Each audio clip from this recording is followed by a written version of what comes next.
si Liligaw. Hindi naalala naman ako sa Lola. Bless ako sa lola.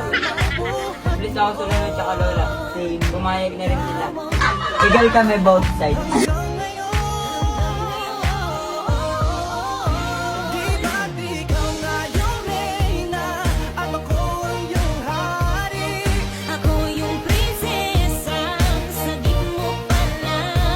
Mawalala tayo nun.